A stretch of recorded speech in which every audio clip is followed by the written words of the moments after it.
आगे चैवन ऋषि सुकन्या की कथा आती है सज्जनों सरिया जी। चैवन ऋषि और सुकन्या की कथा आती है। एक बार राजा सत्याती ने क्या किया, अपनी पुत्री और उसकी सहेलियों के सहित, सुकन्या के सहेलियों के सहित आखेट खेलने गया तो सब उनकी सहेलियों को भी ले गया पुत्री के साथ। और जहाँ पर चैवन ऋषि जी तपस्या कर रहे थे उसी स्थान पर पहुँच गए और पहुँच करके सब इधर उधर पिकनिक की तरह भ्रमण करने लगे, घूमने लगे। तब सुकन्या ने क्या देखा, एक बाम्बी तिलवा में 2 ज्योतियां देखी। आश्चर्य लगा उन्हें, क्या चीज हो सकता है। तो कहे देखना चाहिए क्या चीज है। तो 2 कांटे लिया हाथ में और दोनों हाथ से उन दोनों ज्योतियों को उड़ेद दिया। तो उसमें से रक्त की धार बह गई, राजन धार बह गई। सुकन्या थर-थर कांपने लगी। अब देख करके सभी थर-थर कांपने लगे। एक क्या हो गया, क्या हो गया, क्या होने वाला है।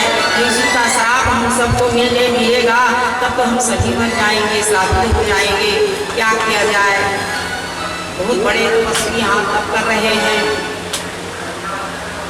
तब सुकन्या ने कहा, पिताजी मैं ही अपराधी हूँ, अपराध मुझसे हुआ है और अनजानवश हुआ है, इसलिए मैं क्षमा मांगती हूँ। राजा ने पहले चैवन ऋषि जी को बहुत समझाया, महाराज धन दौलत और नौकर चाकर भेज देंगे तो काम चलेगा कि नहीं। नहीं चलेगा। अपनी कन्या को मेरे हाथ पानी ग्रहण करो और नहीं तो श्राप दूंगा। राजा ने वैसा ही किया, अपनी सुकन्या पुत्री को ऋषि के हाथ में दिया और पानी ग्रहण कर दिया।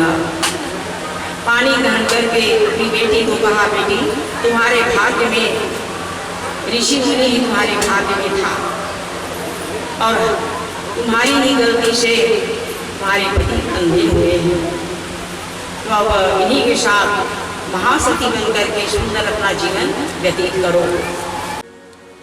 अब राजा तो चले गए, बेटी देखो सुंदर जीवन व्यतीत करना, मैं जा रहा हूँ। सरियाती चले गए। अब इधर सुकन्या सुंदर अपने पति के साथ रहने लगी। स्वामी मैं सहर्ष रहूंगी आपके साथ, आप चिंता ना करें, मैं आपकी सेवा करूंगी। अब कुछ ही समय में देव की इच्छा से अश्वनी कुमार लोग आ गए, जो देवताओं के क्या है, वैद्य हैं। देवताओं के वैद्य हैं सज्जनों। ये दोनों भाई यहाँ आए तो ऋषि जो है बड़े ही प्रसन्न हो गए और कहा कि हे वैद्यराज आइए, स्वागत है आपका। मैं कह ही रहा था, मैं बुलाने ही वाला था। तो तुम लोग ऐसा करो, सक्षम हो इसलिए कह रहा हूँ, मुझको सुंदर युवक बना दो, तरुण बना दो। तब अश्वनी कुमारों ने कहा चलिए हमारे साथ। अब उनको अपने साथ में ले गए और ले करके एक सिद्ध सरोवर था, सिद्ध सरोवर। तो सिद्ध सरोवर में जा करके उन तीनों ने क्या किया, डुबकी लगाई। तीनों ने डुबकी लगाई। तो जब डुबकी लगा करके ज्यों ही निकले हैं त्यों ही देव के समान हो गए। एकदम त्रिदेव दिख रहे थे सज्जनों, समान त्रिदेव दिखने लगे।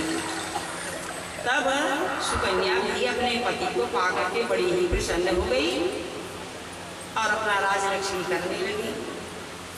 उस समय जब ये अश्वनी कुमार लोग अपने लोक को गए तो चैवन ऋषि को कुछ ऐसा जड़ी बूटी बताई और कहा कि इसको तुम विधि बताई, इस तरह से च्यवनप्राश बनाना। च्यवन ऋषि ने बनाया है, इसलिए इसका नाम च्यवनप्राश हो गया है सज्जनों। अश्वनी का दिया हुआ जड़ी बूटियाँ औले दिया, जिसको ये बना करके उसी विधि से बना करके च्यवनप्राश तैयार किया। अश्वनी कुमारों ने कहा, महाराज जी इसका आप सेवन करते रहिएगा, आप सदा युवक रहेंगे, हाँ जवान ही रहेंगे। इतना कहा करके ये सब चले गए। अब राजा सरियाती, चलो तो मेरी पुत्री का क्या हालचाल है, एक बार फिर मैं यज्ञ कराऊंगा, तो पहले पुत्री से मुलाकात करके आ जाता हूँ। सरियाती आया, देखा, दूर से देखा, अरे मेरी पुत्री तो किसी दूसरे युवक पुरुष के साथ में बैठी है, धिक्कार है इसे। अब दूर से धिक्कारते हुए आए, उन्होंने कहा कि अरे धिक्कार है तुम्हें, बेटी तो दोनों कुल को तारती है, तो तूने तो कलंकित कर दिया मेरे कुल को, इसलिए तुम्हें धिक्कार है, पराये पुरुष के साथ तू बैठी है।